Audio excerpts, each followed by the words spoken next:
professor Rodrigo Duarte, que todos vocês conheçam, é professor da Universidade Federal de Minas Gerais, autor de vários livros sobre Adorno, é um dos pioneiros entre nós do estudo sobre Adorno, em especial as relações entre Adorno e estética. Né?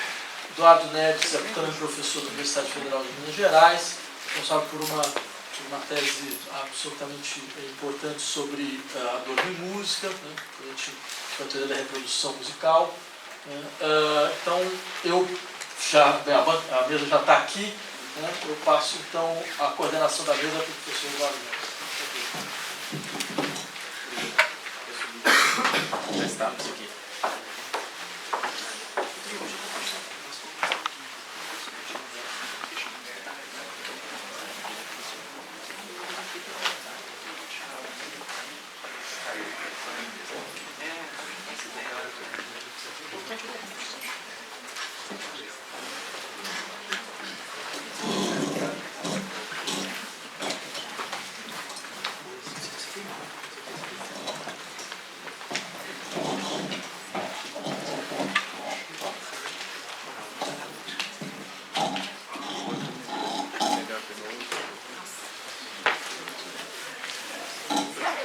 Muito bem, é um prazer, fico muito feliz de ter essa oportunidade, né, de participar de um evento que eu já estava seguindo desde o início, que realmente é um tema que me interessa profundamente, é uma coisa com a qual eu venho lidando desde o início das minhas pesquisas em filosofia, e particularmente fico contente de hoje compor essa mesa ao lado do meu ex-orientador, Rodrigo, hoje colega de departamento, na verdade neste momento meu subordinado, que sou chefe do departamento. Enfim, eu vou passar imediatamente a palavra ao Rodrigo, que discutirá elementos estéticos na dialética negativa, depois eu vou fazer um pequeno comentário, mas o mais importante, acho que tanto para o Rodrigo a gente fechou isso aqui agora, quanto para mim mesmo, porque nós temos várias outras oportunidades, a gente ter a possibilidade de abrir um debate, né? Lembro já de início que era interessante que a gente focasse, para dar conta, que estamos todos ansiosos pela palestra, a gente focasse para a gente dar conta de não apenas fluir a palestra, mas também fazer um bom debate. Okay. É isso. Deixa eu ver se eu continuo.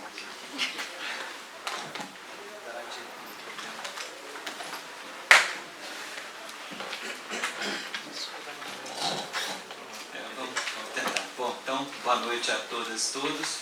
Tenho um prazer muito grande, né, de poder fazer parte aqui do evento, embora não com toda a duração que eu gostaria, né, porque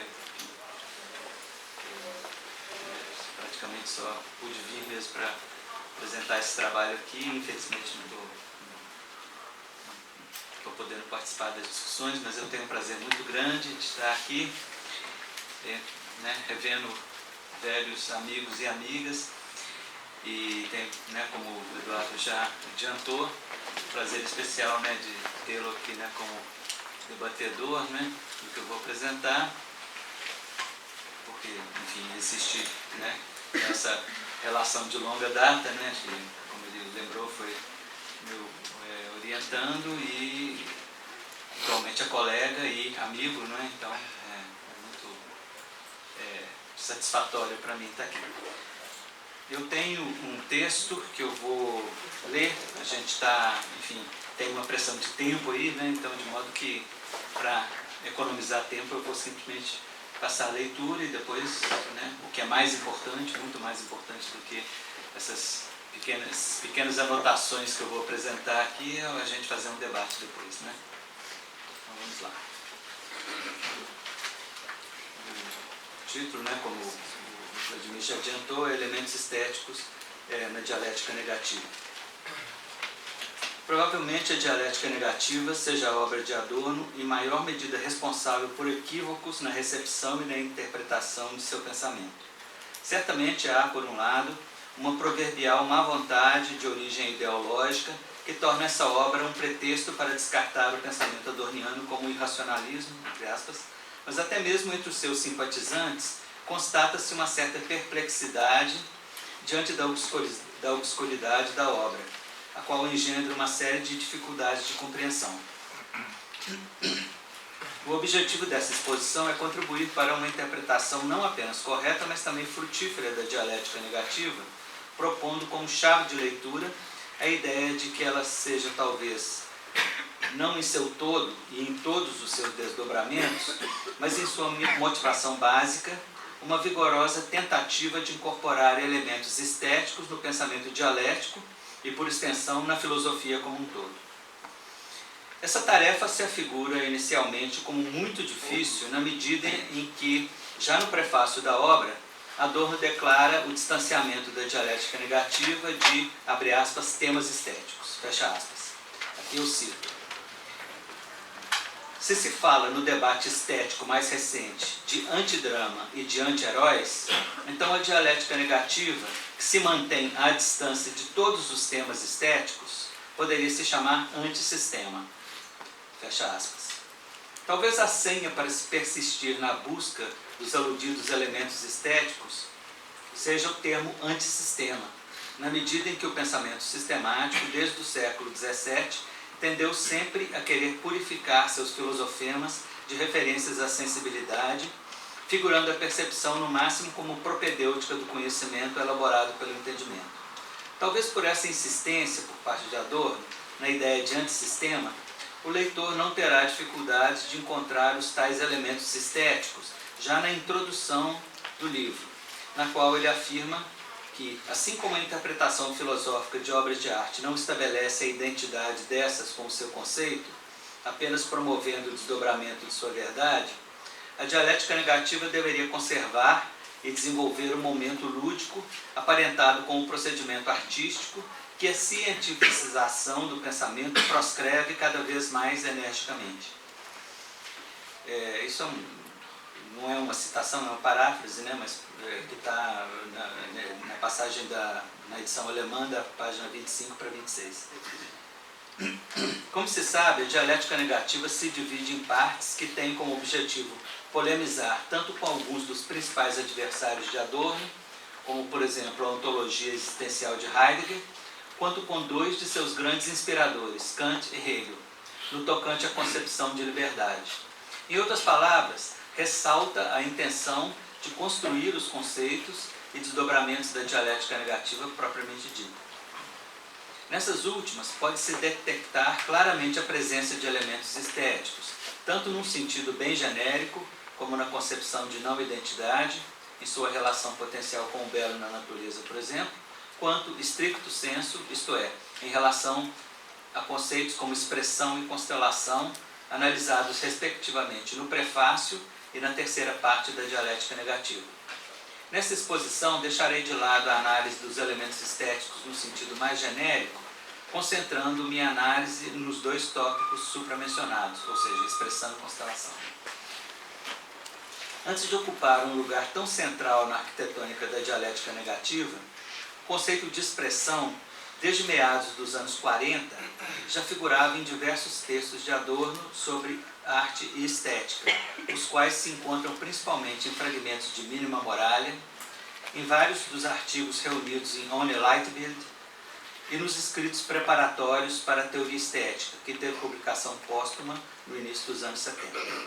Vale lembrar que o termo expressão, desde Kant e Hegel até a estética contemporânea, havia se tornado um tópico obrigatório na filosofia da arte, sendo que Adorno não apenas concede a ele destaque em seu principal livro sobre estética, mas faz dele, juntamente com sua contraparte dialética, construção, um dos principais critérios definitórios do objeto estético em geral, como se depreende do trecho a seguir.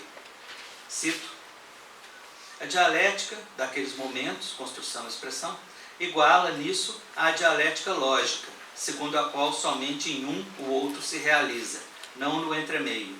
A construção não é o corretivo ou confirmação objetivante da expressão, mas deve se erguer, de certo modo, a partir do impulso mimético, sem qualquer planejamento.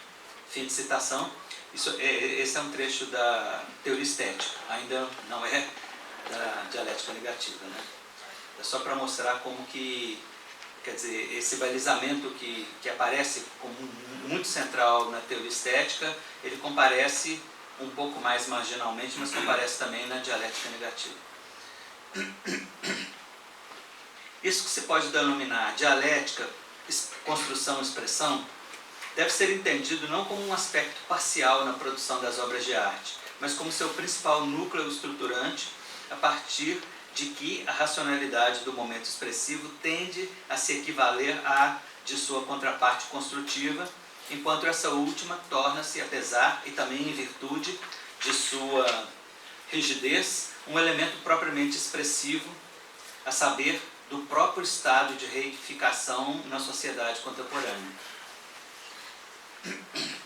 Cito, ainda da teoria estética também, a arte consistente polariza-se, por um lado, segundo uma insuave e inconsolável expressividade que recusa ainda a última reconciliabilidade, a qual se torna uma construção autônoma. Por outro lado, segundo o não expressivo da construção, o qual expressa a crescente impotência da expressão. Fecha aspas. Na relação estabelecida no trecho acima entre expressão e irreconciliabilidade, por um lado, e impotência, por outro, encontra-se a chave para o significado da expressão no âmbito da dialética negativa, para além do seu desdobramento enquanto conceito estético, sem propriamente deixar de sê-lo, rumo à sua incorporação ao discurso filosófico tout court, num cenário em que predomina claramente a tecnociência em detrimento do pensamento reflexivo. Adorno traduz o reconhecimento dessa situação por meio de uma expressão segundo a qual, cito, o introvertido arquiteto de pensamentos reside atrás da lua que os extrovertidos técnicos confiscaram.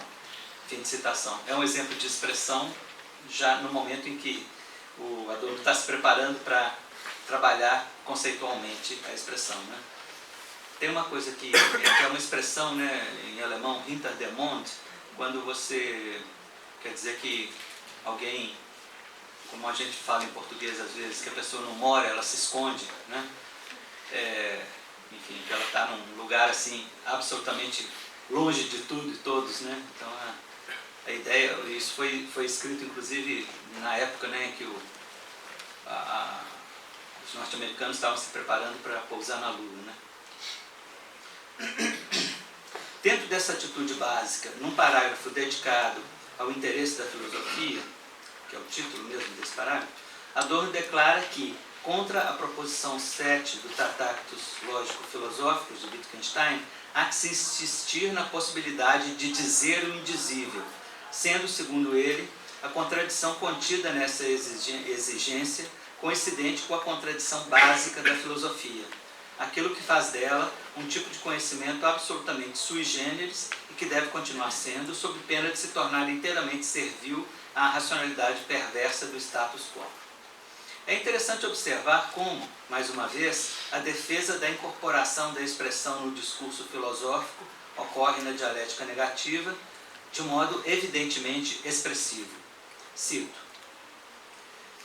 que o conceito possa ultrapassar o conceito armado e cortante e atingir através disso a conceptual é inexorável à filosofia, e com isso um pouco da ingenuidade da qual ela padece.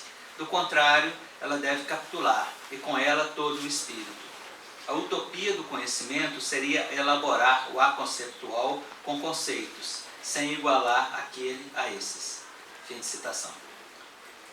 Desse modo, um dos objetivos principais da dialética negativa é a consciência por parte da filosofia da necessidade de que o sofrimento radical experimentado pela humanidade, vítima da opressão ancestral e das calamidades que tiveram o seu efeito multiplicado pela tecnologia, se manifeste a partir do núcleo mesmo do discurso filosófico, não como algo externo adicionado a partir de fora. Dessa forma, a prática da filosofia pode tornar-se um exercício, mesmo que apenas antecipatório, da verdadeira liberdade. E noutra demonstração prática de incorporação da expressão na dicção filosófica, Adorno declara, cito, onde o pensamento está além daquilo em que ele se fixa resistindo, está a sua liberdade. Ela segue o impulso à expressão do sujeito. A necessidade de deixar o sofrimento ser pronunciado é condição de toda verdade, pois sofrimento é a objetividade que pesa sobre o sujeito. O que ele experimenta como mais subjetivo sua expressão é objetivamente mediado. Fim de citação. A menção à mediatização objetiva da experiência do sujeito, verdadeira conditio sine qua non para a expressão, se traduz na referência, ainda que não literal, ao precário estado de coisas do mundo presente, contrapondo-se a um conceito de expressão que peque por um excesso de subjetividade. Esse é evitado de um modo análogo ao que, como já se viu, ocorre na constituição do elemento estético, no qual a objetividade advém do rigor da construção, de modo que sua exatidão e complexidade ajudam a expressão a se concretizar apropriadamente. Cito: expressão e rigor não são para ela, para a filosofia, possibilidades dicotômicas. Eles necessitam-se reciprocamente. Nenhuma é possível sem a outra. A expressão é através do pensamento no qual ela se esforça, e ele nela, aliviada de sua casualidade.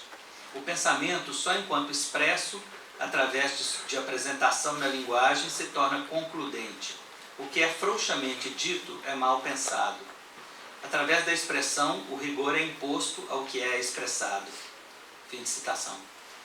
Torna-se claro, portanto, que a mediatização objetiva que se expressa na linguagem é uma transposição para o discurso filosófico de características disponíveis nos objetos estéticos a partir da dialética expressão e construção. E ainda que Adorno reconheça a dificuldade de tal empreendimento, ele sugere a possibilidade da incorporação na escrita filosófica de um momento mimético semelhante ao existente nas manifestações artísticas. Cito: de nenhum outro modo pode o conceito defender a causa da mimesis, daquilo que ele reprimiu, a não ser incorporando em seus próprios comportamentos algo daquela, sem nela se perder. Nessa medida, o momento estético, mesmo que por razões muito diferentes das de Schelling, não é acidental à filosofia. Fim de citação. Vale aqui lembrar que Adorno não advoga que a filosofia se transforme em arte, incorrendo no que ele chamou de pseudomorfose, apropriação indébita de traços de certo âmbito da cultura por parte de outro, o que seria tão desastroso quanto sua transformação em ciência, tal como reivindicam correntes mais ou menos conexas ao positivismo. Exatamente no sentido de evitar a pseudomorfose em arte, a filosofia tem que buscar os meios de efetuar a referida incorporação sem abrir mão da própria linguagem que lhe é específica, buscando a forma de apresentação que lhe é adequada. Cito: isso pode ajudar a explicar porque à filosofia sua expressão não é indiferente e exterior, mas imanente à sua ideia. Seu integral momento de expressão, não conceitual e mimético, só é objetivado através de apresentação, linguagem. A liberdade da filosofia não é outra que a faculdade de ajudar sua não liberdade a soar. Fim de citação. Para Adorno, há uma forma concreta da expressão no discurso filosófico aparentada com a retórica, entendida aqui não como um mero rebuscamento da linguagem, ou como consoante com sua formulação na antiguidade, técnica de impressionar plateias para obter sua adesão imediata, mas como um âmbito em que a linguagem filosófica se reconhece enfaticamente tributária da dimensão estética.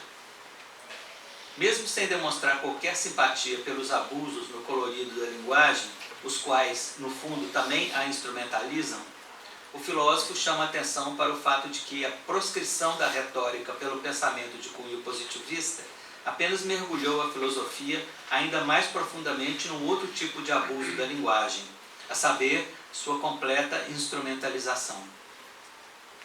Cito: mas a perseguição do momento retórico, através do qual a expressão sobreviveu no pensamento, não contribuiu menos para sua tecnificação, para sua potencial eliminação, do que o cultivo da retórica desconsiderando o objeto. A retórica representa na filosofia aquilo que na linguagem não pode ser pensado de outro modo. Fim de citação. O que está em questão, portanto, é a incorporação responsável do momento retórico, tendo em vista a não exterioridade entre o pensamento e seu objeto, somente alcançada por um exercício expressivo na linguagem filosófica. Mas, Além da expressão, há também, como já se mencionou, a constelação, como um conceito estético de grande impacto na dialética negativa.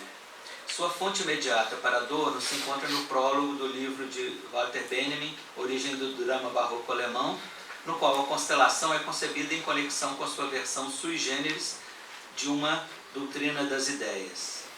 De acordo com essa doutrina, enquanto o conhecimento é uma forma de posse e tem como conteúdo principalmente os conceitos, a verdade se dá pela apresentação das ideias, entidades intelectuais absolutamente não intencionais, existindo num âmbito separado, a exemplo do que ocorre no mundo platônico das ideias.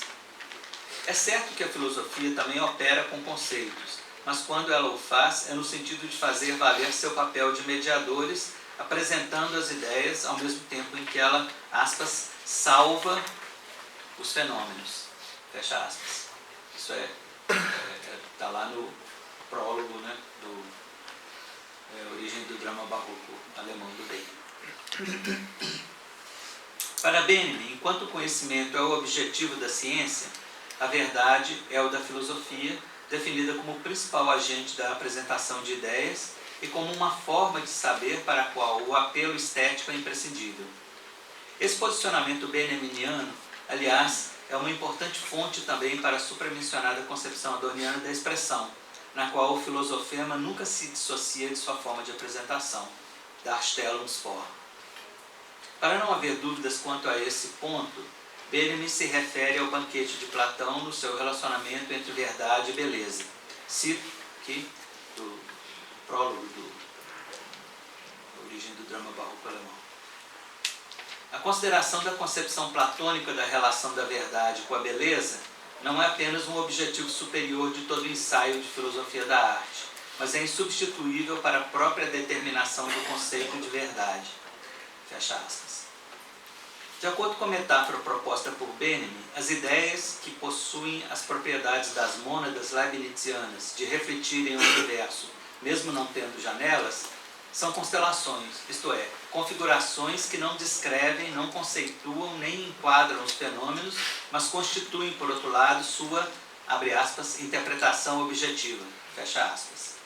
Essa forma não classificatória de aproximação é descrita do seguinte modo, citação ainda do prólogo do Drama Barroco Alemão. As ideias relacionam-se às coisas como as constelações às estrelas. Isso quer dizer, antes de tudo, elas não são nem seus conceitos, nem suas leis. Elas não servem ao conhecimento dos fenômenos, e esses não podem ser, de modo algum, critérios para a existência das ideias. Ao contrário, o significado dos fenômenos para as ideias se esgota nos seus elementos conceituais. As ideias são constelações eternas, e no que os elementos são concebidos como pontos naquele tipo de constelações, os fenômenos são simultaneamente fracionados e salvos. Fim de citação. É sabido que a concepção benjaminiana de constelação, embora ontologicamente ambiciosa, tem como escopo a discussão sobre a posição do drama barroco alemão entre os gêneros literários. No entanto, o seu impacto sobre o pensamento de Adorno foi, além de enorme, bastante precoce, pois já na conferência A Ideia de História Natural de 1932, cuja intuição básica tem sido frequentemente posta em conexão com a da dialética negativa, encontra-se uma referência à constelação, a qual, por um lado, ajuda a esclarecer o significado da complexa concepção benjaminiana. Por outro, sinaliza também a respeito da forma de sua apropriação por parte de Adorno, ligada à problemática da história natural. Cito, agora da conferência, né, do Adorno de 32, essa outra estrutura lógica não pode ela própria ser analisada aqui. É a da constelação. Trata-se não de uma explicação dos conceitos separados uns dos outros, mas de constelações de ideias, mais precisamente da ideia de transitoriedade, do significado e da ideia da natureza e da ideia de história. Fim de citação. Sem podermos entrar em detalhes aqui sobre a conexão do enfoque precoce de Adorno, dessa categoria oriunda da filosofia da arte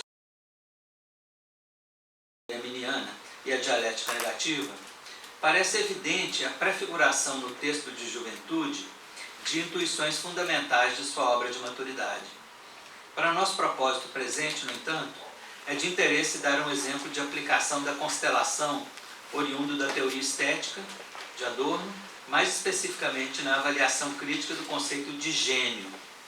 Segundo Adorno, a consideração habitual do gênio na filosofia da arte liga-se a uma transposição para praxis artísticas, sem maiores precauções, da ideia da criatividade do sujeito transcendental, sendo o parágrafo 46 da crítica da razão, da crítica possível, está errado aqui, eu tinha posto da crítica da razão pura, da crítica da faculdade do juízo. Então, sendo o parágrafo 46 da crítica da faculdade do juízo, segundo o qual, aspas, gênio é a disposição de ânimo, ingênio, por meio da qual a natureza dá à arte a regra, uma referência imprescindível. Entretanto, o resultado desse processo seria para Adorno uma, aspas, glorificação da pura criatividade do ser humano sem consideração pelo propósito, fecha aspas, a qual culmina na admiração pela personalidade do artista apenas enquanto protagonista de uma biografia kitsch, na qual os distúrbios psíquicos do criador parecem se sobrepor à sua obra propriamente dita. Não obstante esse risco, o filósofo chama atenção para o fato de que há algo no conceito de gênio que deve ser recuperado, a saber, aquilo que permite designar o que, numa obra de arte, se encontra muito além do que é meramente imaginativo. Cito, da teoria estética, a categoria do genial é mais facilmente exemplificável onde se possa dizer de um trecho com fundamento que ele é genial. Imaginação apenas não é suficiente para essa determinação. O genial é um nó dialético, o isento de chavões, o não repetido, o livre, que ao mesmo tempo traz consigo o sentimento do necessário. O paradoxal truque da arte e um dos critérios mais confiáveis. O genial significa tanto quanto encontrar uma constelação, atingir subjetivamente algo objetivo. Essa última frase, então, é a chave para entender essa transposição da teoria estética para a dialética negativa. Esse foi o fim da citação.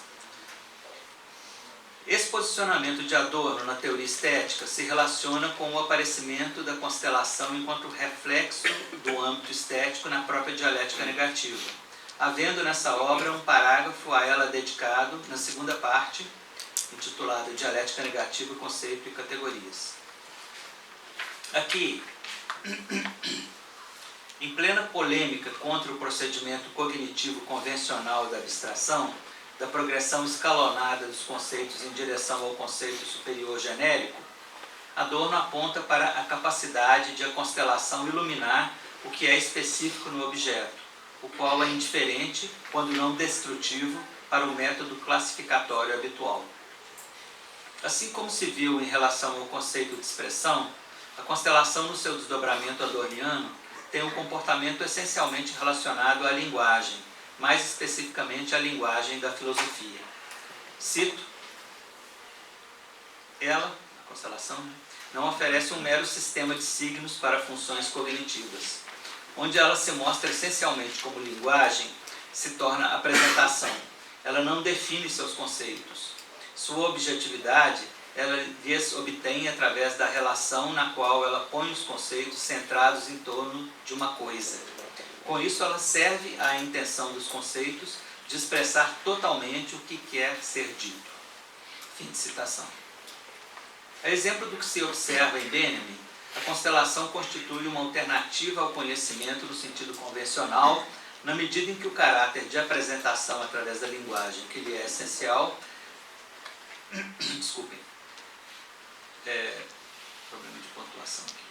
A exemplo do que se observa em Benjamin, a constelação constitui uma alternativa ao conhecimento no sentido convencional, na medida em que o caráter de apresentação através da linguagem lhe é essencial.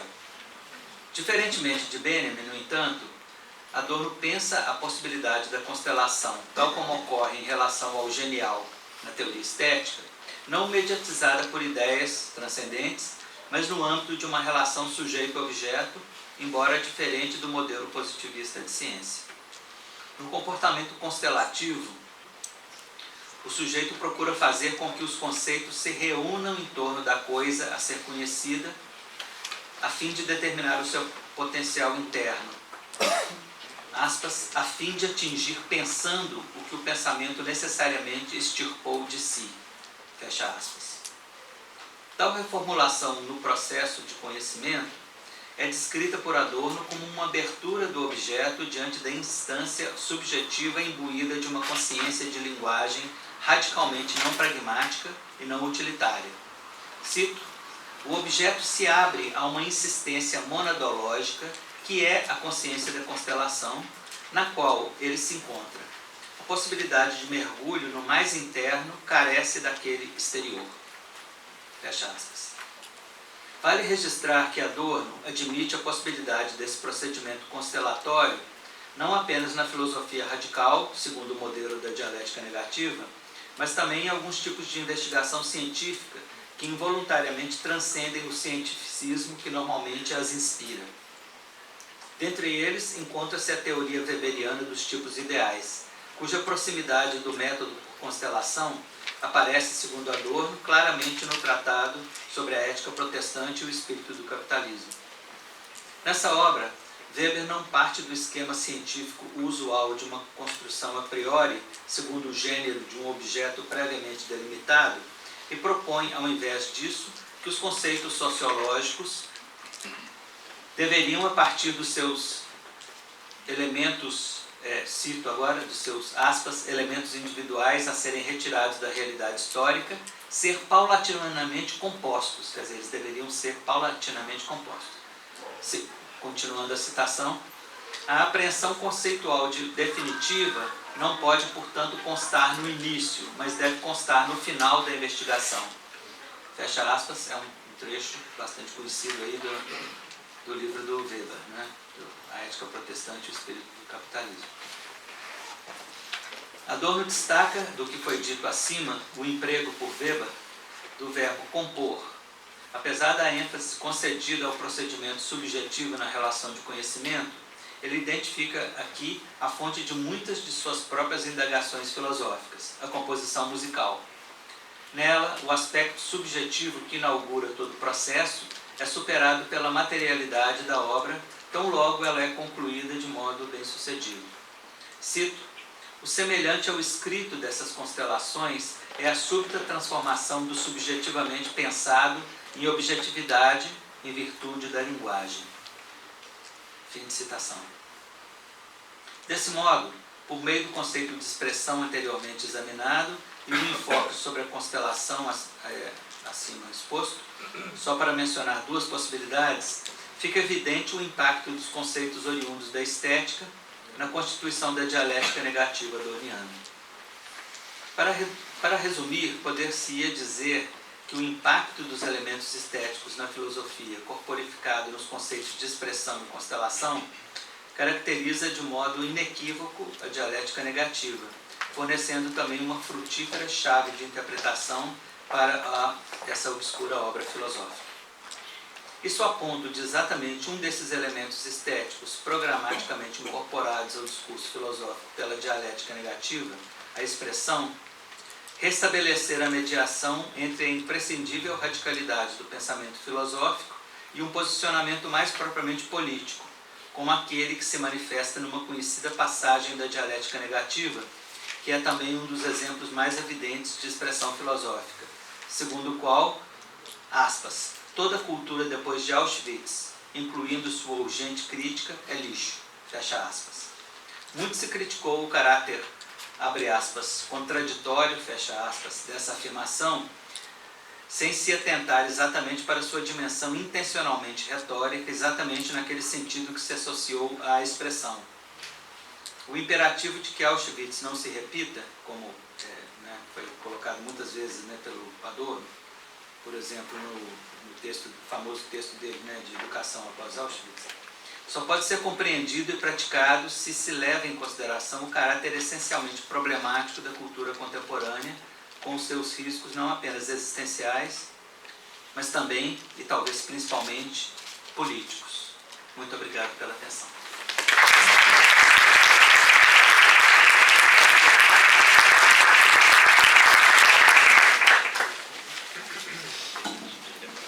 Muito obrigado pela excelente conferência. Eu, na verdade, no meu papel aqui de muito longe do comentador, apenas colocar algumas questões, eu fiquei pensando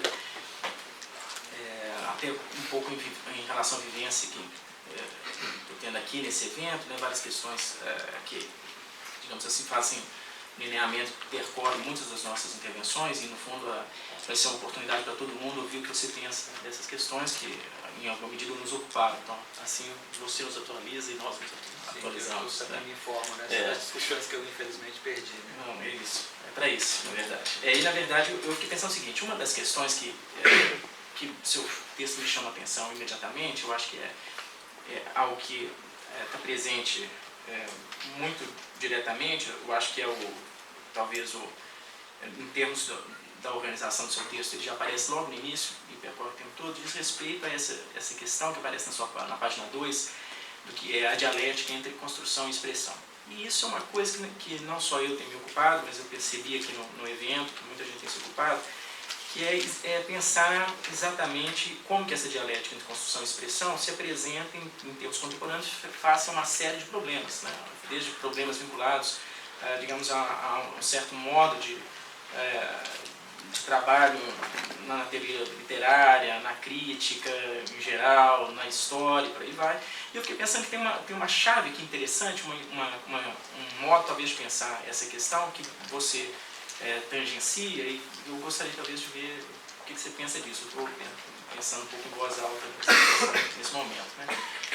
Pensei o seguinte, será que a gente não poderia identificar, justamente nesse parentesco, né, que eu concordo integralmente, né, esse é um aspecto que eu me dediquei muito na minha tese de doutorado, você sabe muito bem, você orientou, né, como que a constelação, na verdade, é um elemento mediador dessas duas obras, né, dialética negativa e estética. E eu fiquei pensando o seguinte, uma coisa que é muito interessante é como muitas vezes na arte em geral se prefigura certas tensões, ou talvez todas as vezes se prefigura certas tensões que em algum momento eclodem de modo mais evidente como um problema filosófico. Eu fiquei pensando na questão do corpo. Fiquei pensando como é nítido que a relação corpo e parte com o corpo, né? Não apenas a discussão somática, que ocupa uma parte importante da discussão em relação à dialética negativa, mas antes mesmo disso, o corpo como ele ocupou e vem ocupando uma centralidade, um certo exercício estético que se faz, para pensar em algumas pessoas, se faz pela Orlan, pela Abramovich, ou seja, uma série de pessoas que pensaram a questão do corpo a partir desse par, construção e expressão. Ao mesmo tempo, se trata de tomar o corpo como objeto de um fazer artístico, mas é o tomar o corpo do objeto do fazer artístico justamente a partir dessa dialética entre construção e expressão. Né? Ou seja, quando você pensa, acho que a gente pode, Chris Burden também, um outro caso muito evidente, né, que você tem um esforço construtivo brutal, que na verdade ele entra ao mesmo tempo em diálogo e em contradição com essa presença, né, do corpo. E aí eu fiquei pensando em que medida isso a gente não poderia pensar que esse talvez seja um momento importante em pensar em termos políticos. Se a gente fosse pensar não mais no corpo biológico, mas no corpo político, o mundo contemporâneo, a situação contemporânea de 15 anos para cá, talvez não seja um pouco isso, uma relação de construção e expressão do corpo político. Ou seja, o corpo, é evidente que nós estamos pensando também no corpo individual, mas o corpo político ele mesmo passar por um processo, está passando por uma aceleração de um processo de construção e expressão. Né? E aí, na verdade, é pensar se aquilo que é a efetividade, que na minha opinião é muito interessante, do ponto de vista estético, todos esses dobramentos vinculados a Baudrillard, milhões de possibilidades de intervenção nesse sentido, que efetivamente tem um peso, em que medida essa dialética ela não está um pouco travada no ambiente político. Ou seja, se na verdade a gente não precisa pensar melhor em termos políticos, se essa metáfora faz sentido, essa analogia faz sentido, que agora o que está em questão é o corpo político em alguma medida, e que nesse corpo político deveria-se procurar um tipo de dialética não forçada entre expressão e construção, na verdade nós não teríamos uma certa dissociação. Né? Uma expressão política sem construção ou uma construção política inexpressiva. Bom, então essa é uma questão. A outra é muito secundária, mas na verdade sempre me incomodou, e como você citou isso, eu vou ter a oportunidade de ouvir falar sobre isso. Por que num momento chave da dialética negativa, em que o Adorno constrói um dos seus argumentos mais interessantes em relação a um destino da filosofia, a qual ele quer, em alguma medida, dar sequência, ele utiliza a expressão introvertido arquiteto do pensamento. Porque o lugar da arquitetura no Adorno não é tão fácil. Né? Ele poderia dizer um introvertido compositor do pensamento, que eu teria clareza do que está sendo dado. Né? A ideia de subcutâneo, né, que ele vai lá pegar do Schomer, na verdade ela constrói-se muito bem a partir dessa ideia de uma composição de pensamentos. Né? Agora, um arquiteto de pensamentos, por um lado, né, nós temos todo o problema do funcionalismo, enfim, há uma série de questões que como leitor, enfim, né, passei minha tese de doutorado tem a ver com isso, na leitura do Adorno inteiro, então passei lendo Adorno igual um louco nos últimos, sei lá, 25 anos. Eu fiquei pensando, pô, sempre eu volto a esse arquiteto, essa coisa do arquiteto me soa estranho, né? Por que arquiteto do pensamento? Eu até procurei um pouco se essa era uma expressão tradicional, não encontrei, né? Mas, enfim, essa é uma outra questão. E, finalmente, uma terceira questão, essa segunda, você pode, na verdade, só falar, você não precisa falar nada de nenhum, eu posso até abrir a audiência, mas enfim, já que eu tenho que comentar, né, fiquei pensando, a outra coisa é o seguinte, vamos pensar que a dialética negativa, em alguma medida, ela se constrói em função dessa noção de antissistema, com a qual eu estou trabalhando só, né, com questões que você trouxe, com essa noção de antissistema, ela se constrói, por um lado, tem uma certa perspectiva em função da lógica mesmo do antissistema tratadística, mas por outro lado, do ponto de vista da sua estrutura, ela ainda deve muito, fundamentalmente, a noção de ensaio. Né? Então, ela, na verdade, ela se constrói em função dessa caracterização por antissistema, no meio do caminho, ou em alguma coisa que é de tratado, mas é um tratado que tem que ser quebrado em alguma medida, da mesma forma que se trata de uma pretensão sistemática no interior de um antissistema, seria, em alguma medida, poderiam pensar uma pensão tratadística no interior de um não tratado, ou vice-versa. Mas vamos pensar o contrário, vamos pensar que ela, na verdade, pudesse ser seguida como um ensaio. Bom, se o ensaio, pelo próprio Adorno, começa em media res, qual é o objeto da dialética negativa? Isso é uma coisa que eu também tenho pensado, e eu percebi que muita gente tem pensado aqui. Qual é o objeto da dialética negativa? Eu acho, né, na minha hipótese, que eu já tenho lidando de uns 4 anos para cá, porque em função, isso é uma anedota, mas enfim, em função do departamento, da estrutura do nosso departamento, eu acabei que eu sou responsável até recentemente por Husserl e Heidegger, além de Adorno, né, mas tem mais 2 adornianos lá, então eu tenho trabalhado muito Husserl, Heidegger, teoria crítica contemporânea, então eu lidei demais com ontologia. Eu fico pensando que talvez seja ontologia. O objeto da dialética negativa é a ontologia. Mas em que sentido que eu acho que pode pensar que seja ontologia? No sentido de 2 termos que apareceram várias vezes nas nossas discussões aqui e que me parecem ser utilizados de modo intercambiável erroneamente, que é o texto, que é o conceito de crítica imanente e o conceito de metacrítica. Eu acho que esse conceito de metacrítica, em função da tradução, né, que acabou de sair, ele vai circular mais. E aí eu fico pensando o seguinte, o que é que se faz aqui? Né? Hoje mesmo na mesa teve o uso que se faz crítica imanente da ontologia, ou se faz metacrítica da ontologia. Eu fiquei pensando em termos disso, que se a ontologia acaba sendo objeto da dialética negativa lida como ensaio, a dialética negativa seria uma metacrítica da ontologia que se faria a partir da crítica imanente de ontologias locais, digamos assim. Né? Então é um pouco são essas 3 questões, né? Ou seja, na verdade mais uma oportunidade minha, eu imagino que talvez seja de interesse de algumas pessoas, ouvir você falando um pouco mais sobre essas intuições, que são intuições que de um modo ou de outro, condição dessa do arquiteto, que é uma preocupação mais minha mesmo, compareceram nos nossos debates. Muito obrigado, foi excelente. Obrigado, Edu. São ótimas questões. Edu é bacana, eu gosto.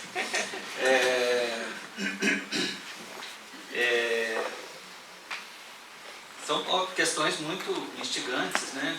São questões assim que, mineiramente, tomando mingau pelas beiradas, né? Mas é ótimo, né? A gente chega lá no meio do prato tranquilamente, né? Bom,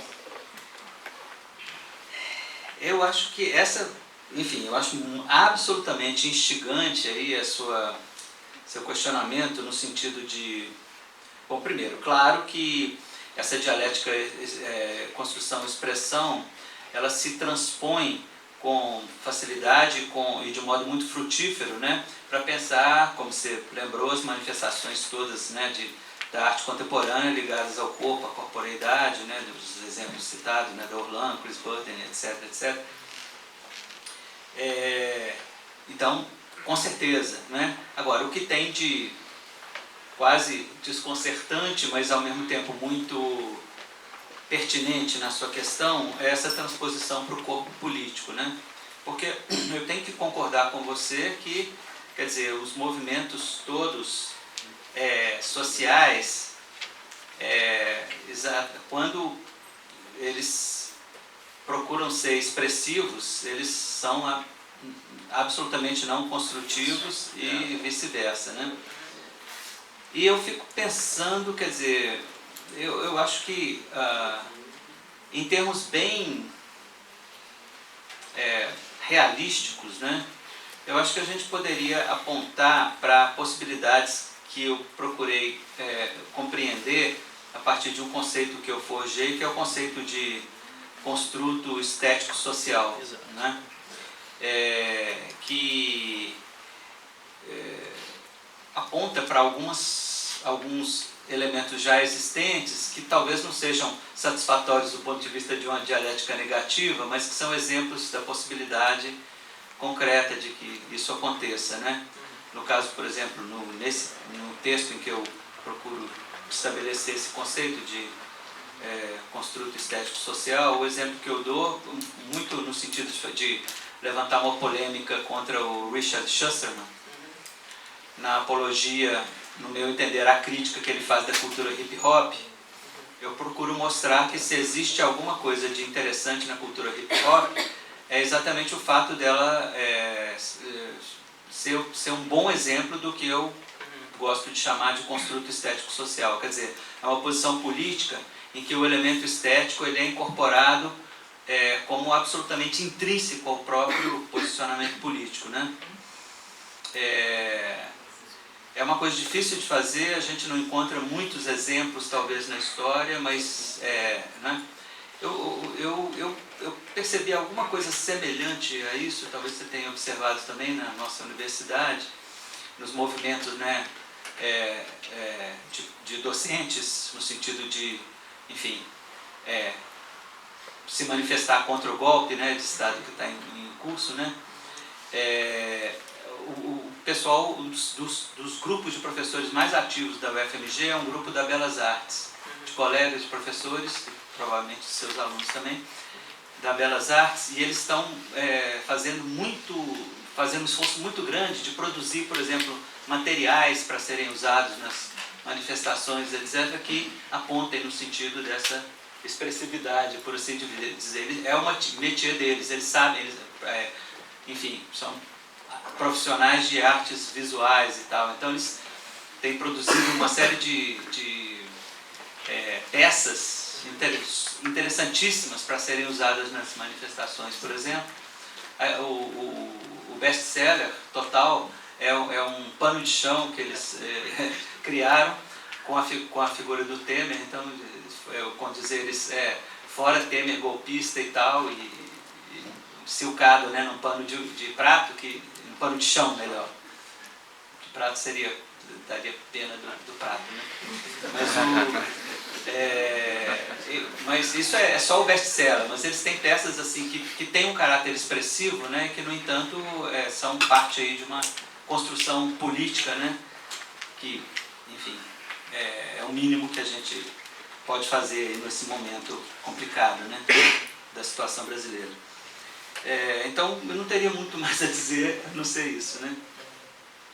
Agora a questão do arquiteto, eu acho que a chave para entender isso é a contraposição entre arquiteto e engenheiro, né? Que ele diz, o introvertido arquiteto de pensamentos mora atrás da lua que o engenheiro confiscou, né? Quer dizer, o arquiteto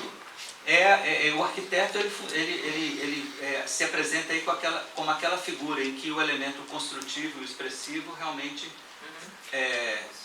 se interagem, né? E no caso do engenheiro que confiscou a lua, né, é só o elemento construtivo mesmo que vai ressaltar, né? Quer dizer, o engenheiro, por definição, ele é um assassino da expressividade, por assim dizer, né? E já o arquiteto não. Ele só vai ser um arquiteto digno do nome se ele souber exatamente conciliar os momentos expressivos e construtivos. Eu acho que muito mais do que isso talvez não tenha, não, né? Sei. Quer dizer, o Adorno fez um certo esforço aí de sair um pouco, né, a tendência dele seria dizer, né, o compositor de conceitos, né? Mas eu acho que ele fez um pouco de um esforço de sair aí da sua adesão total aí, da sua simpatia profunda, né, pela composição musical e empatia também, né, uma vez que ele próprio era compositor também, muito no sentido de fazer essa diferenciação, talvez, né, enfim, de alguém que no seu trabalho obrigatoriamente precisa criar essa interação dialética entre expressão e construção, e alguém que só vai se preocupar mesmo com a construção, né? O terceiro tópico aí, eu acho que ele é o mais complicado de todos, até porque eu não conheço o teor do que foi discutido aqui, então posso falar absurdos aqui muito grandes, né, porque estou caindo um pouco de paraquedas aqui, né, em algo que já começou a ser construído aí desde ontem, né, nas discussões, né. Mas eu vou comentar só mais essa questão do tratado e ensaio, né? Porque é interessante que o Benjamin, que, como eu procurei mostrar, é uma referência muito importante para a construção da própria ideia adorniana da dialética negativa, ele fala do tratado, né? Pois é, e ele não só faz um tratado, como ele faz uma apologia do tratado, né? E existe um pouco, quer dizer, eu já percebi questionamentos no sentido de que, quer dizer, o Adorno, que soube tão bem acolher conceitos forjados pelo Benjamin e dar uma formulação que fica muito bem integrada no seu próprio pensamento, né?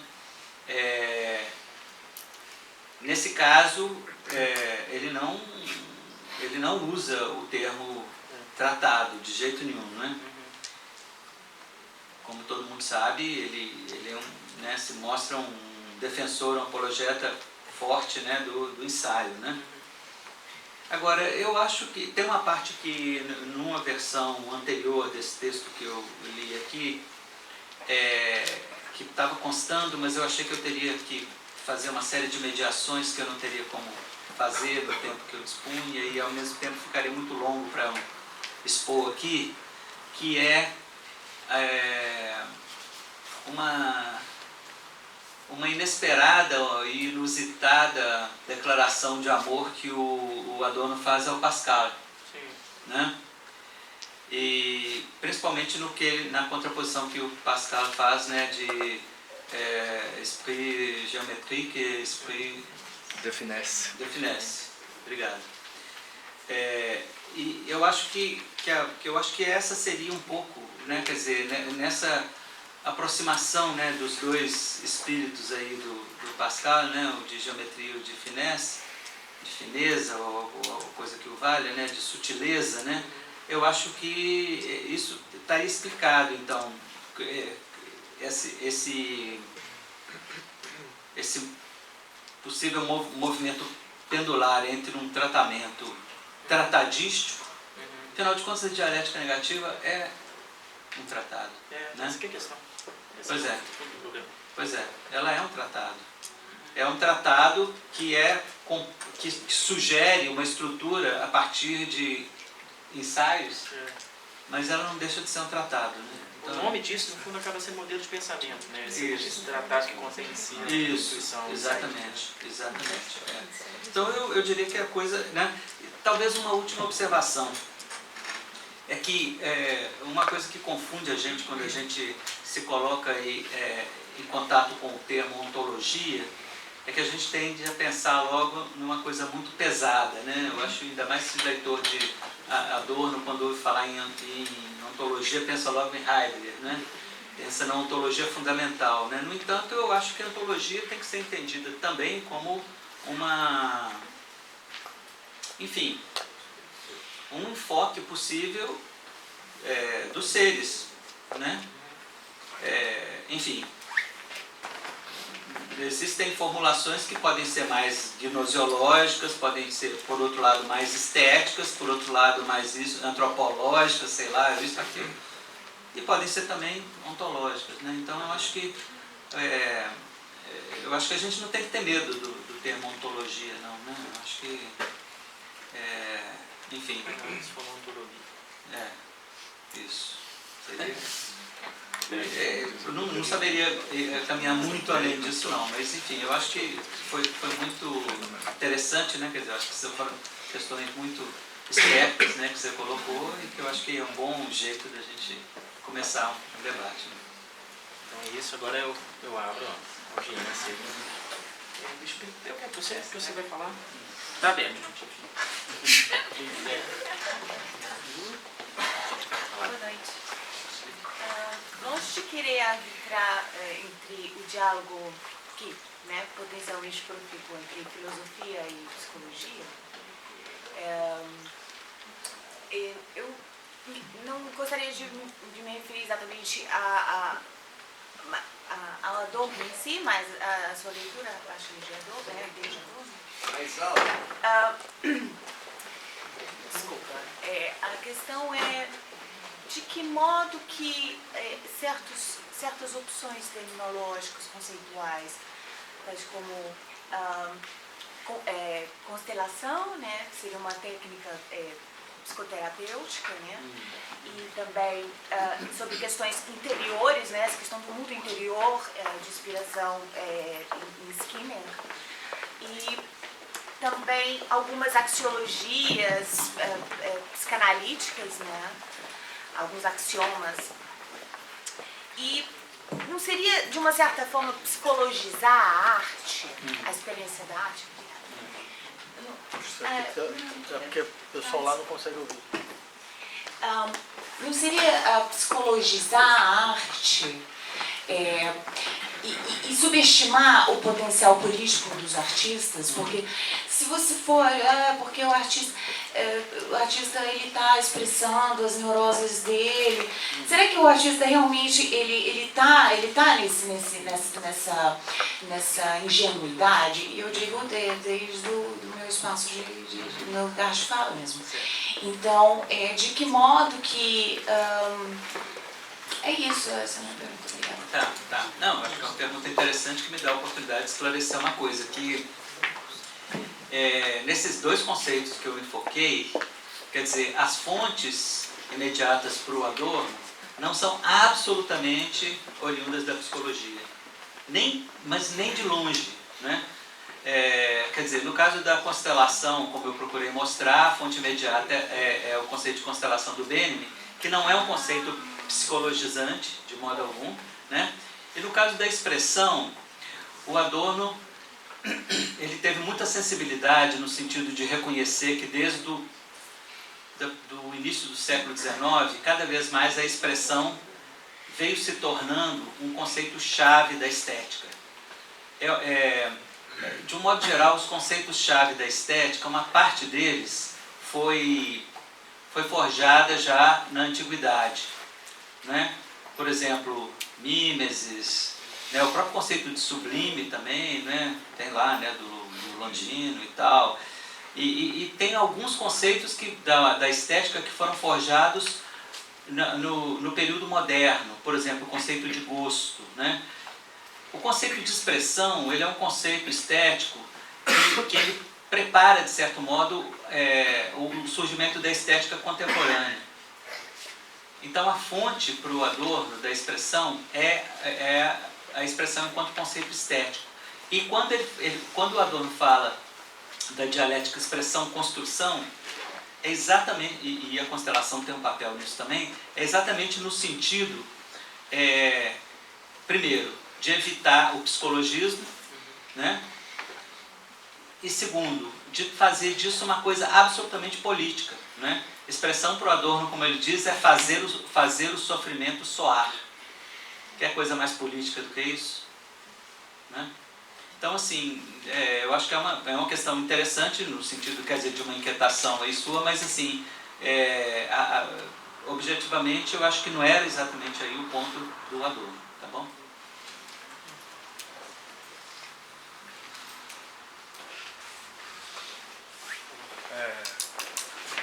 Acho que eu consigo falar alto. Eu vou ser bem breve, professor. Obrigado pela conferência. Eu queria que vocês pusessem... Não está alto? Queria que vocês pusessem, por gentileza, como se articula... Bom, talvez pudesse dizer uma dialética entre dois termos que você colocou e discorrer um pouquinho a questão da obscuridade do texto. Então, uma certa relação entre expressão e obscuridade no Adorno. Né? Eu fico na cabeça quando ele está comentando Hegel também, né? E bom, não só obscuro, né? Mas pessimista também. Como é que... Qual é o sentido da... Enfim, da experiência, da aproximação da estética, né? Na dialética negativa. Em que medida passa por aí também? Certo, tá, obrigado. É interessante o seguinte, que o Adorno, um pouco premonitoriamente, ele sempre evitou, até premonitória e programaticamente, ele evitou, não só para a arte como para a filosofia, uma ideia de comunicabilidade, né? Programaticamente, eu vou falar porque daqui a pouco. Premonitoriamente, porque, enfim, o conceito de comunicação foi colocado, né, em relevo posteriormente pelo Habermas, né, a teoria da ação comunicativa, e seria o anti-Adorno quase por excelência, quase que acabado, né? Uma teoria da ação comunicativa, né? O que acontece é que, quer dizer, a expressão, a apologia da expressão em detrimento da comunicação, ela é uma aposta alta, no sentido de que ela tem um risco, né? Quer dizer, isso é interessante porque tem passagens, tem aforismos maravilhosos no Minima Moralia, em que ele fala disso, né? O escritor que procura comunicar bem os seus pensamentos, ele pode ter, digamos, uma recompensa imediata de talvez algum reconhecimento, alguma compreensão imediata, etc, etc, mas acaba sendo uma espécie de falsificação, né? Quer dizer, a aposta alta, que vale tanto para a arte quanto para a filosofia, é realmente assim, você expressar em vez de comunicar, né? Então existe a obscuridade, ela faz parte da expressão. Se a obscuridade é excessiva, provavelmente você passa além do que seria expressável por aí, por assim dizer, né? Então, quando isso acontece, talvez você tenha perdido a aposta, mas, no entanto, assim mesmo você apostou, né? Então, a ideia da relação da expressão com a obscuridade, ela tem muito isso. Quer dizer, se você conseguir ser expressivo, quer dizer, se não for uma obscuridade vã, uma obscuridade em benefício de si própria, né? Ou como um fim em si mesmo, etc.,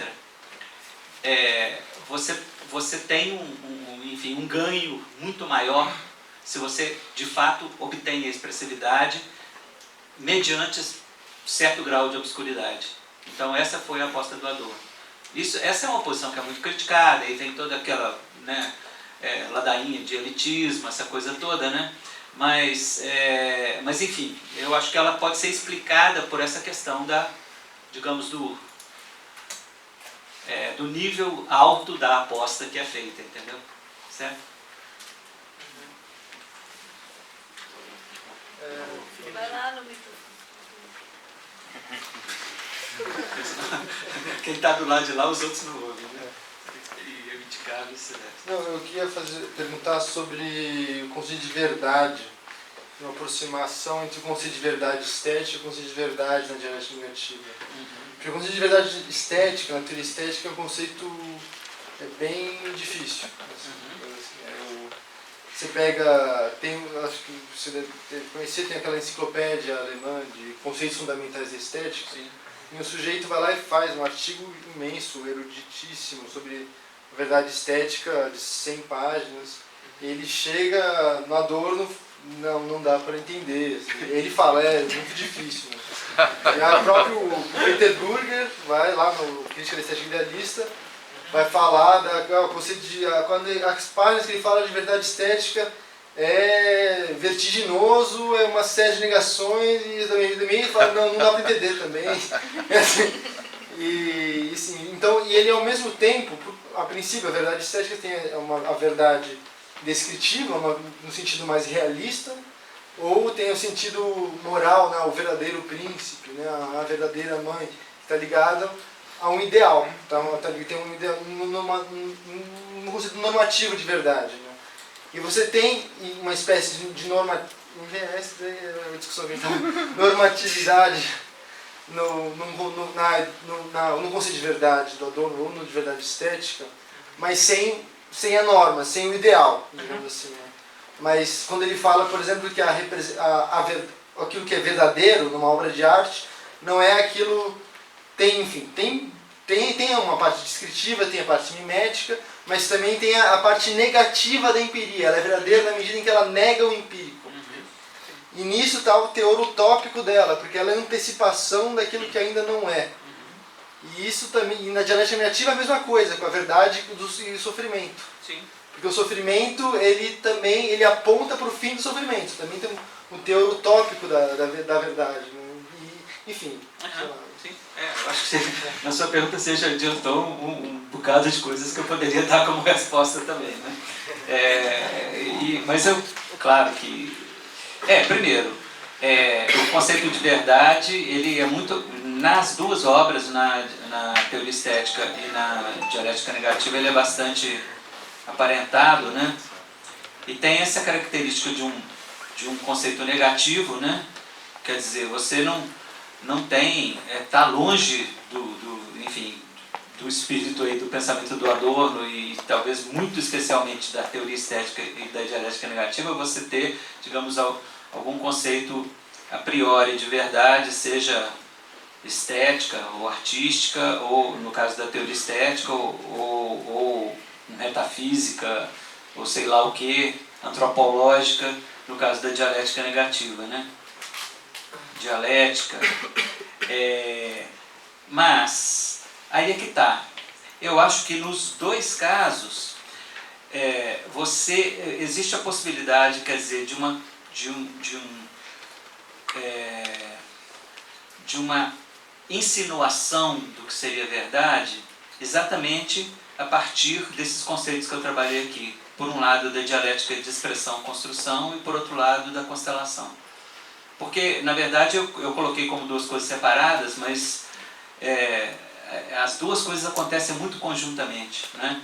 Então, assim, por exemplo, aquilo que eu falei aqui da teoria estética, da abordagem que o Adorno faz do conceito de gênio, que ele rejeita o conceito de gênio, para dizer que em toda obra de arte existe a potencialidade de uma genialidade específica nas soluções que são dadas.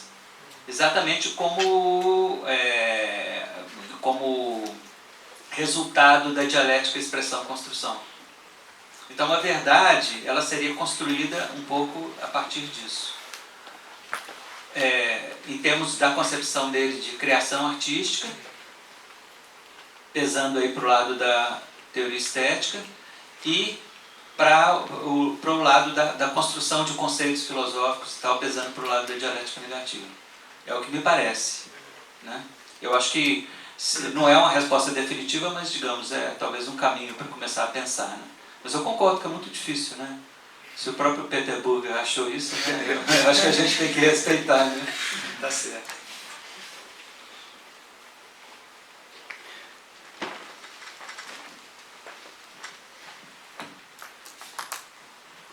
Boa noite, agradecer a organização, porque eu não moro mais em São Paulo, é um privilégio vir aqui ver.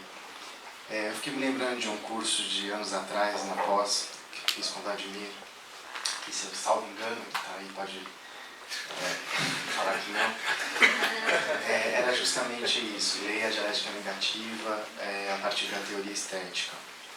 Eu entendi mais ou menos 40% do curso, eu acho, não pelo Vladimir, mas pelo Adorno. E eu me lembro de ter tido contato com alguma coisa que dizia que, eu me lembro, não sei mais citar, mas que dizia que talvez a obra tenha fracassado, né? A dialética negativa tenha fracassado. Eu fiquei pensando nisso, que você falou da constelação, se ele aproveitar isso, na época eu não atinava para nada disso. Se você vê alguma relação nesse fracasso, né, com essa escolha por usar a constelação. Porque um tratado, fiquei imaginando um tratado que forja uma constelação e não um sistema. Quer dizer, uma espécie de tratado aberto, esse tratado pode funcionar? Essa seria uma questão. E, na verdade, a outra era anterior a essa. Que eu cheguei aí porque eu fiquei pensando no sistema, no Hegel, na estética, se você vê alguma relação, por contraposição ou não, entre o sistema no Hegel e a constelação do Benjamin, por consequência, na Adorno. Bom, obrigado. Não, são questões muito boas, né? Que dão o que pensar, né? Eu acho que essa questão é difícil falar no fracasso de uma obra, né? Até porque 50 anos depois nós estamos discutindo essa obra aqui, né? Então, ou seja, alguma coisa tem que nos faz continuar pensando nela, discutindo essa obra, né? Agora, tem esse aspecto mesmo, né, que na questão do Eduardo aqui a gente começou a falar, né, que é um tratado que tem essa característica, né,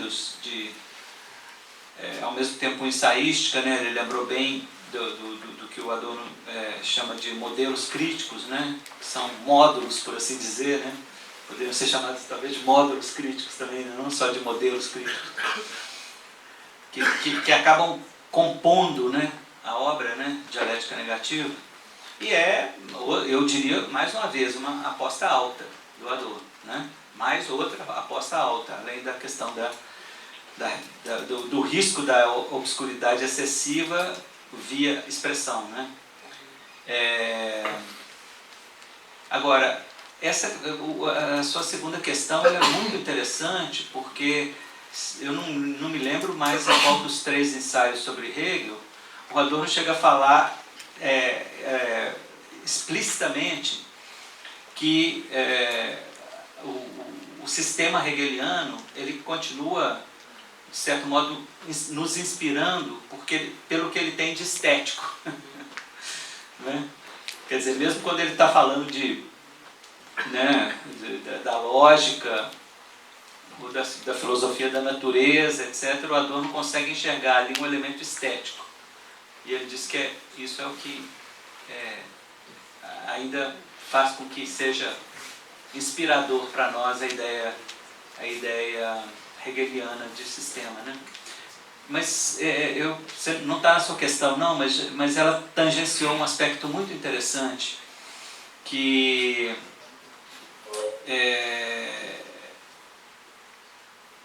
aparece também na dialética negativa. Ele fala muito quando ele fala de antissistema, ele está pensando exatamente em se contrapor uma noção de sistema, né?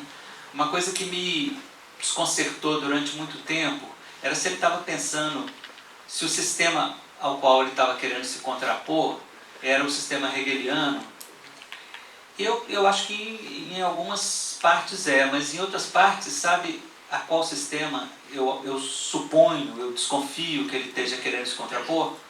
A concepção de sistema do século XVII, como Leibniz, por exemplo, né? Ou Descartes mesmo, que seja, quer dizer, o início de um pensamento sistemático pré-kantiano, pré-hegeliano, né? E isso acaba sendo uma deixa importante para ele também. Aparece aqui e ali, assim, indícios disso na dialética negativa. Gente,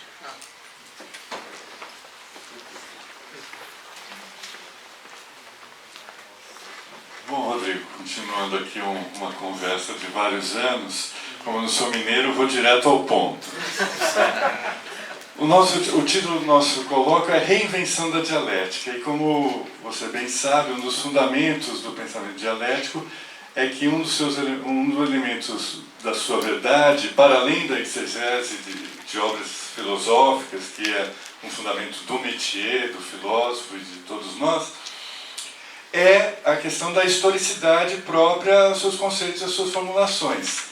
Então, o que tem aparecido muito nos nossos debates, e eu acho isso muito produtivo nesses últimos 2 dias, é em que medida a dialética negativa, especificamente, para não falarmos na obra inteira do Adorno, porque aí também fica muito abstrato, em que medida essa tentativa, esse modelo, esse livro, que nós estamos relendo 50 anos depois, em que momentos, em que perspectivas, em que sentidos ele envelheceu, né?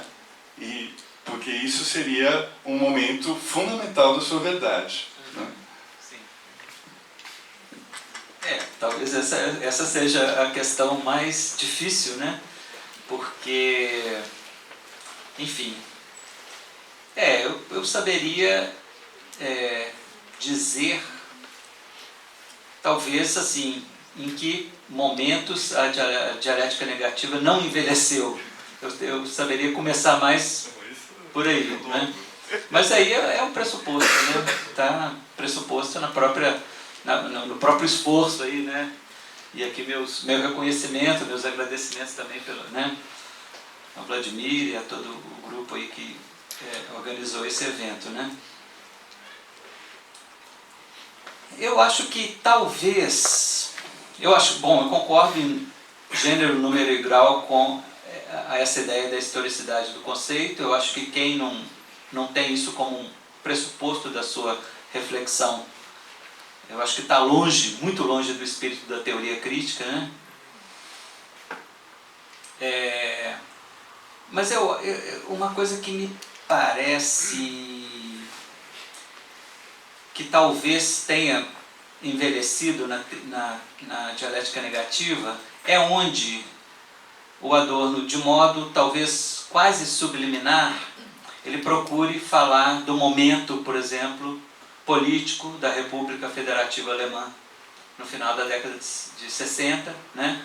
Quer dizer, o movimento estudantil começando a eclodir, as leis de exceção, todos os conflitos e a questão da ocupação norte-americana, e, enfim, aquele contexto alemão que era muito, né?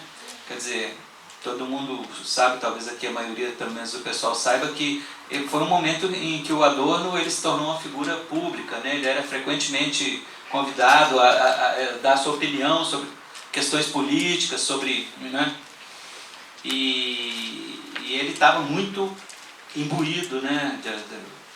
Dessas discussões todas e tal. Eu acho que talvez, não sei, é uma questão assim, que me pegou de surpresa, mas assim, a primeira coisa que eu diria é isso, que quando eu lendo a dialética negativa, eu reconheço, eu tendo residido na Alemanha, não na época, né, mas 15, 20 anos depois, eu, enfim, participei um pouco ainda, digamos, daquele ocaso do que era a República Federativa Alemã, e eu entendi muito bem assim, que tipo de ambiente sociopolítico e tal era o ambiente do Adorno, né? E eu acho que existem assim, esses elementos que ressaltam aqui e ali de referência. Eu acho que isso realmente a gente não precisa mais disso, né? Quer dizer, a República Federativa Alemã, como ela existia até a queda do Muro de Berlim, não existe mais há muito tempo, né? E há 20 anos, né, que não existe mais de 20 anos, 26 anos, 25 anos. Então eu acho que talvez, mas isso parece que, não sei até que ponto isso é essencial, digamos, à arquitetônica da dialética negativa, né? Mas eu acho que, enfim, existe uma projeção ali em alguns pontos da vivência do próprio Adorno que talvez para a gente não adiante muito mais, né? Enfim, eu estou querendo dizer o seguinte, que talvez o envelhecimento da dialética negativa seja em tópicos assim que não fazem parte, digamos, da estrutura mais essencial, que ele é mais essencial, né? Mas alguma coisa um pouco na epidérmica, digamos assim, né? Posso fazer um comentário?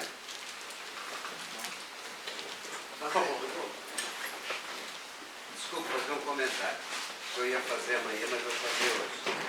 Olha, eu acho, só de ver essa moçada aqui que apresentou os trabalhos, foram mais de 25 trabalhos apresentados, né? De todos eles, o único velho que está aqui sou eu, né? O resto tudo moçada. Quer dizer, como é que a gente pode falar que a dialética negativa está envelhecida, que o conceito está envelhecido? Eu acho que está mais do que nunca rejuvenescido e desafiando todo mundo. Eu me sinto um jovem no meio dessa turma aqui. Concordo, Bruno.